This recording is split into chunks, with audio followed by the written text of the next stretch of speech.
Assalamualaikum warahmatullahi wabarakatuh. Halo Sobat CKN semua, kembali lagi di podcast kesayangan kita bersama saya Mr. Host di podcast Bincang JKN. Nah, hari ini kita sudah kedatangan narasumber yang sangat istimewa, yang tampan dan berani, Kak Idam dari staf dari bagian PMU Kak ya, sebagai staf apa Kak? Staf utilisasi dan pencegahan kecurangan. Oke, nah Kak Idam, hari ini kita bersama akan membahas sebuah topik yang sangat menarik, yaitu seputar dengan pelayanan obat. Khususnya adalah pelayanan obat kronis, PRB, dan juga pelayanan literasi obat, yang mana jenis lainnya merupakan hak dari peserta program JKN ya. Benar. Dan mungkin juga ada banyak sobat JKN di sini yang sudah merasakan manfaatnya, mungkin masih bingung ataupun teman-teman yang ingin mengetahui ini lebih dalam. Bagaimana sih obat kronis ini, PRB dan juga literasi obat ini berlaku di program JKN. Nah, sebelum lebih jauh kita membahas terkait dengan obat kronis, mungkin dikasih tahu dulu nih Kak Idam, apa sih yang dimaksud dengan obat kronis ini? Oke, baik. Kalau untuk kita melihat dari pertanyaannya Mr. Host ya, dimana apa sih yang dimaksud dengan obat kronis? Jadi sebelum kita melangkah ke apa sih itu obat kronis, mungkin kita jelaskan sedikit dulu terkait apa sih itu penyakit kronis. Okay. Ya. Jadi untuk penyakit kronis ini sendiri adalah penyakit yang berlangsung untuk jangka waktu yang lama dan biasanya tuh mungkin lebih dari 3 bulan. Okay. Dan itu cenderung dia bersifat menetap atau sering kambuhan gitu.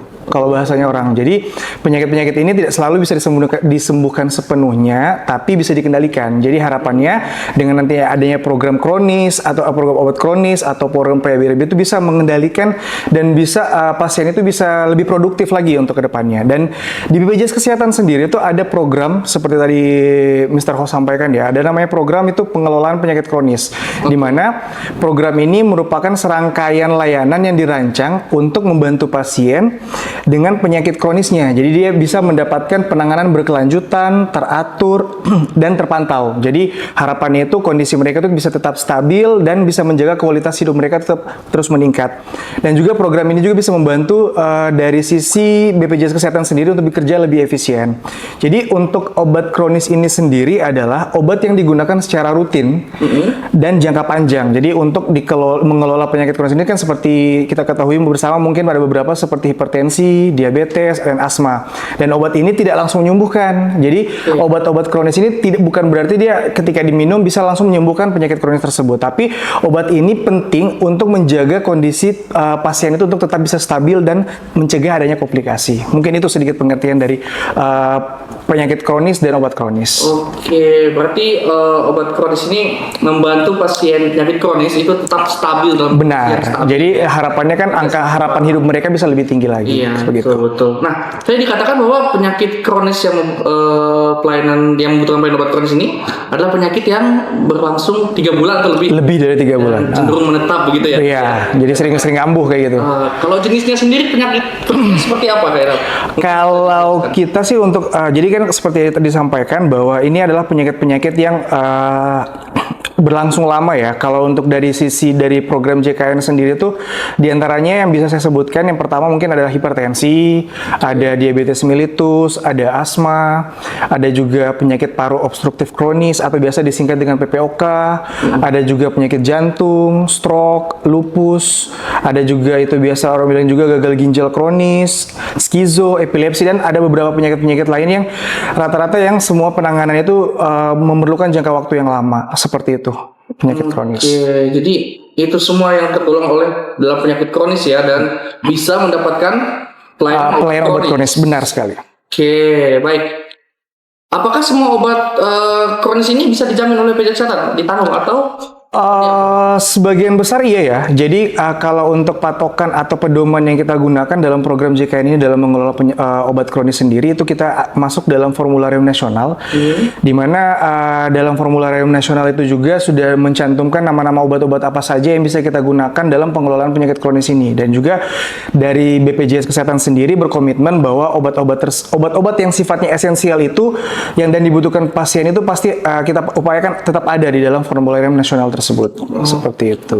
Itu berarti sebagian besar obat itu ditanggung oleh BPJS. Benar sekali. Jadi kita berpedomannya pada formularium nasional yang merupakan daftar obat-obat yang kita gunakan dalam program JKN. Oke, baik.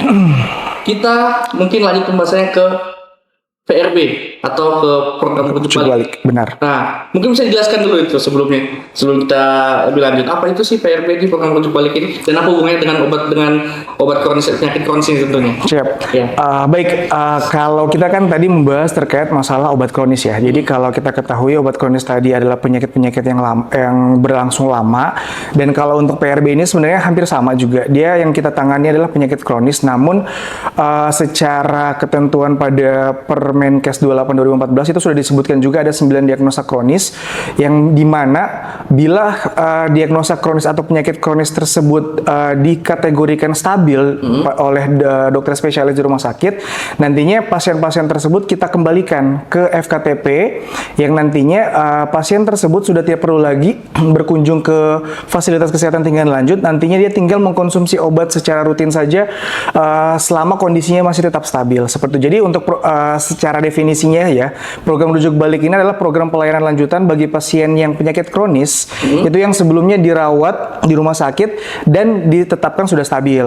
Nanti dia seperti tadi dirujuk kembali, nanti dirujuknya ke puskesmas kah atau klinik di mana dia terdaftar, yang nantinya setiap bulan pasien itu tinggal berkunjung atau datang berkunjung ke fasilitas kesehatan terdekat atau yang terdaftar dari mereka, di mana nanti dari dokter di FKTP itu akan melihat kondisi pasien. Kalau memang ternyata kondisi pasiennya masih dalam kondisi stabil, dia akan diberikan resep obat yang nantinya obatnya bisa ditebus ke apotik yang bekerja sama dengan kita untuk selama 1 bulan pelayanan obat. Seperti itu. Artinya pelayanannya tidak dilakukan di rumah sakit lagi. Iya, jadi sudah tidak perlu. Jadi pasien sudah tidak perlu berkunjung atau antrian lagi di rumah sakit. Jadi pasiennya bisa langsung datang ke puskesmas atau klinik terdekat dari tempat tinggalnya. Nanti dia tinggal mengambil resep dari fasilitas kesehatan terdekat tersebut dan membawa resep tersebut ke apotik yang bekerja sama dan menembus obat di sana. Jadi semua pembiayaan obatnya pun kita dari program JKN sudah menanggungnya. Oke, berarti sangat membantu sekali ya, apalagi Iya, benar sekali. daerah seperti kita ini di mana rumah sakit itu biasanya tidak banyak ya. Benar. Sementara wilayahnya cukup luas sehingga peserta itu tidak perlu bolak-balik jauh. Iya, Kalau benar. puskesmas kan di tempat terdekat biasanya ada. Benar sekali, Pak. Oke, baik. Jadi itu yang dimaksud dengan program rujuk balik. Nah, selanjutnya Kak Idam, bagaimana alur pasien ini bisa mengikuti PRB? Alurnya bagi peserta mungkin yang merasa mungkin kayaknya bisa PRB ini ataupun keadaannya sudah stabil, alurnya bagaimana ini? Mungkin bisa dijelaskan. Untuk alurnya sendiri, jadi biasanya itu kan dari pasiennya sendiri kan. Awalnya dia akan kontak dulu ke fasilitas kesehatan terdekat atau dia yang terdaftar. Nantinya di sana ketika dokter di FKTP melihat, oh ini pasiennya memerlukan tindak lanjut dari dokter spesialis di rumah sakit. Nah, nantinya dia akan diberikan rujukan dulu ke dokter spesialis ke rumah sakit. Nanti dia akan dilakukan kontrol dulu oleh dokter spesialis yang ada di rumah sakit. Nah, bila mana nanti kondisinya sudah dikategorikan dokternya adalah kondisinya sudah stabil dan tinggal mengkonsumsi obat saja, jadi pasien nanti akan diberikan surat rujuk balik.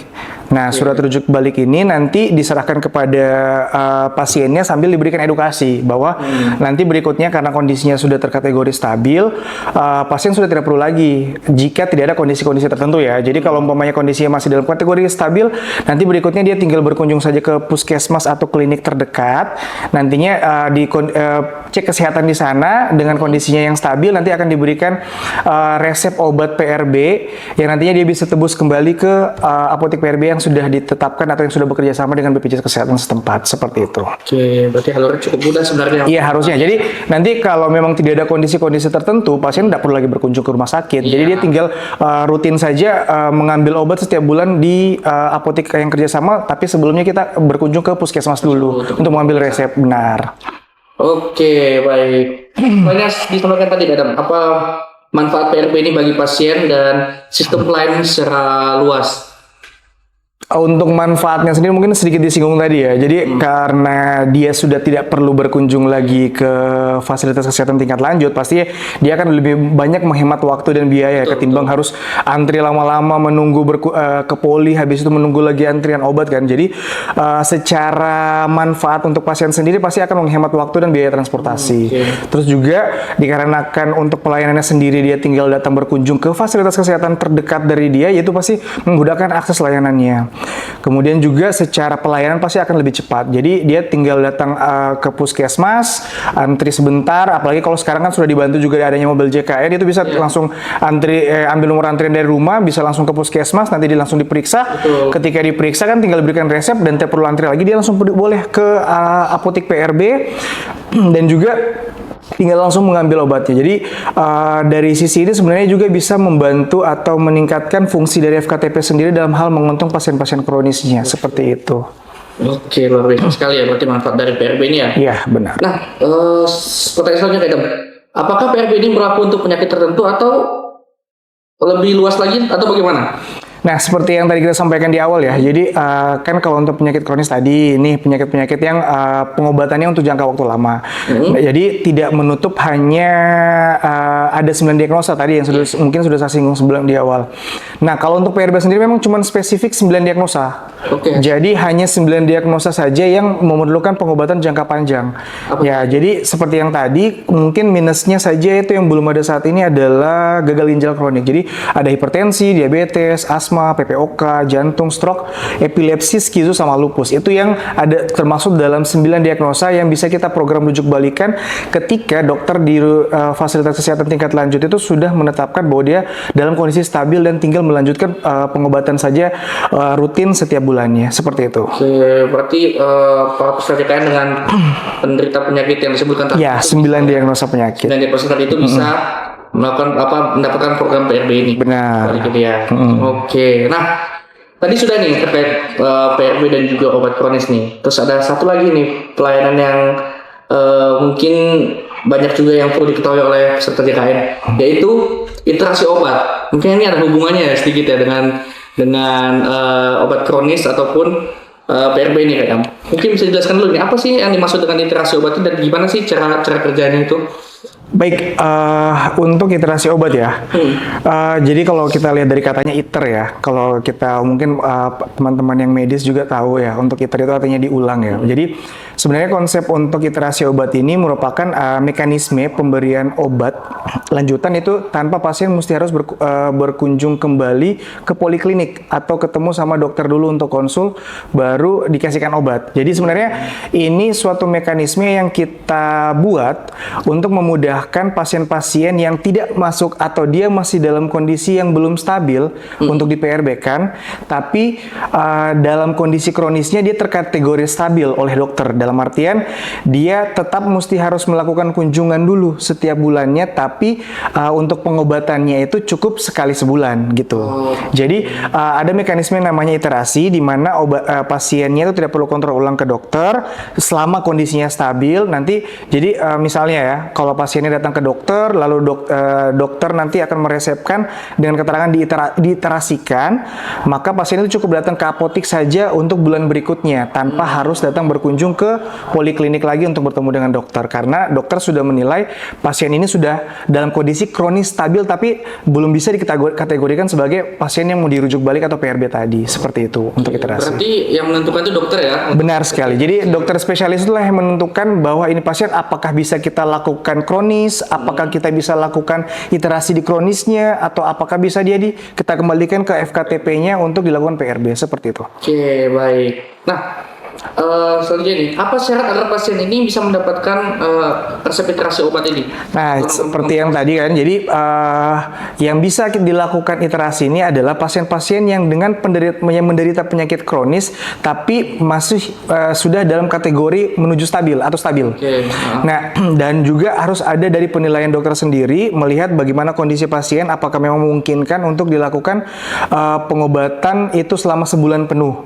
Selama sebulan penuh, nanti bulan berikutnya nanti boleh berkunjung kembali. Jadi tidak perlu datang ke rumah sakit hanya untuk datang mengambil obat saja. Padahal obatnya kalau mau dilihat secara obat, dia obatnya sama selama sebulan. Jadi pasien-pasien begitu yang bisa bisa dilakukan iterasi pada pelayanan obat kronisnya, dan juga obat-obat yang dinilai yang diberikan kepada pasien tersebut memang obat-obat yang dinilai bisa dilakukan iterasi atau bisa obat yang bisa berulang. Jadi bukan obat-obat yang memerlukan treatment khusus atau penanganan khusus dari sisi dosis yang mesti harus dilakukan perubahan-perubahan. Jadi pasien-pasien dengan tata laksana seperti itulah yang bisa kita lakukan pelayanan obat kronis dan diiterasikan. Dan juga karena ini juga bagaimana kita memberikan edukasi pemahaman bahwa dia harus tetap rutin dalam melakukan mengkonsumsi obatnya, maka jadi kita dari dokter juga menilai apakah pasien ini bisa kita lakukan dilakukan iterasi. Yang penting pasti yang patuh, yaitu harusnya bisa dilakukan iterasi untuk obat kronisnya jika memang belum memungkinkan untuk dilakukan program rujuk balik gitu. Oke, baik. Mungkin tadi di sini ada beberapa obat yang bisa diiterasi, ada yang Benar. bisa berarti gitu ya? Iya, ada yang tidak bisa, mungkin ada yang bisa karena ada. Seperti apa yang bisa dilakukan iterasi?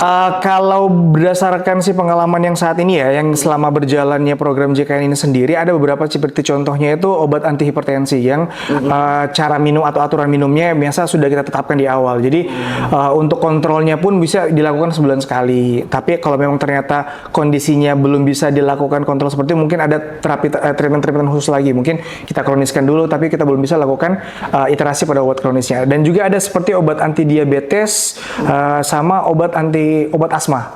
Nah itu bisa memungkinkan kita lakukan iterasi pada obat kronisnya. Mungkin dari penilaian dokter juga bisa lebih berkembang lagi ya selain dari 3 contoh obat tadi seperti itu. Oke, baik. Untuk selanjutnya manfaat utama bagi pasien dari program iterasi obat ini apa kira-kira? Jadi memang yang paling berdampak atau paling dirasakan sama masyarakat atau pasien ya ketika diberikan program iterasi ini sendiri pastinya ya tidak perlu bolak-balik lagi ya. Jadi kalau melihat kondisi di beberapa daerah pasti yang aksesnya untuk menuju ke FKRTL atau fasilitas kesehatan tingkat lanjut itu kan ada yang biasa harus naik kapal atau menempuh perjalanan-perjalanan jauh ya. Jadi di tempat kita ini kan? Benar. Jadi dengan adanya program iterasi ini dia memungkinkan pasien itu sudah berkunjungnya itu 3 bulan berikutnya gitu. Jadi dia bisa berkunjung berikutnya kan biasanya kalau dia datang berkunjung sebulan sekali ini bisa diperpanjang lagi. Jadi bisa lebih menghemat waktu, lebih menghemat biaya dan tenaga dari pasien untuk berkunjung ke fasilitas kesehatan tingkat lanjut hanya untuk mengambil obat. Dan juga dengan adanya program ini dan ketika diberikan edukasi kepada pasien bahwa untuk mengikuti program ini dia harus patuh minum obat, itu juga bisa meningkatkan kepatuhan mereka dalam mengkonsumsi obatnya supaya bisa lebih stabil lagi ya, kayak seperti itu. Oke, nah untuk Vaskes dan tenaga kesehatan nih sendiri, bagaimana program ini bisa membantu Vaskes dan tenaga kesehatan? Kalau dari sisi Vaskes ya, fasilitas kesehatan ya, jadi mungkin bisa lebih ke arah mengurai antrean ya, yang biasanya kalau dari kemarin-kemarin kan kalau untuk pelayanan obat sendiri kan selain dia harus nunggu antri dulu di poliklinik untuk berkunjung sama dokter, terus juga setelah bertemu sama dokter kan dia pasti akan ngantri lagi untuk ngambil obat. Jadi mungkin dari sisi antrian ya bisa lebih terurai dan bisa memberikan waktu lebih banyak untuk nakes-nakes atau dokter-dokter itu untuk memprioritaskan pasien-pasien yang memerlukan tindakan segera gitu. Jadi ketimbang kita harus dokter-dokter yang menangani pasien yang ujung-ujungnya cuma diberikan obat aja ya, mending ketika ada kondisi-kondisi tertentu yang membutuhkan pasien dokter itu harus segera siap. Nah itu bisa lebih memberikan waktu lebih banyak lah kepada dokter-dokter atau nakes untuk menangani kasus-kasus yang lebih kompleks. Dan juga dari sisi efisiensi layanan ya, jadi bisa banyak waktu yang bisa digunakan juga untuk melakukan hal-hal lain ketimbang harus melayani pasien dengan kebutuhan yang itu aja gitu, seperti itu. Kalau dari sisi Vaskesnya ya. Betul. Oke, berarti banyak sekali manfaatnya ya baik untuk Vaskes maupun untuk peserta ya dari program iterasi obat ini. Benar sekali. Nah, untuk tantangan dan kendalanya sendiri dalam penerapannya ini kira-kira bagaimana? Kalau untuk tantangan ya selalu pasti ada ketika ada suatu program itu pasti ada aja tantangan-tantangan. Jadi kalau dengan saat ini ya yang kita biasa dapat di lapangan itu adalah masih banyaknya ya, meskipun kita sudah mengedukasi kepada masyarakat terkait program-program ini, tapi masih ada aja beberapa masyarakat yang masih belum paham. Jadi pentingnya kita tetap terus konsisten untuk memberikan edukasi dan pemahaman kepada mereka.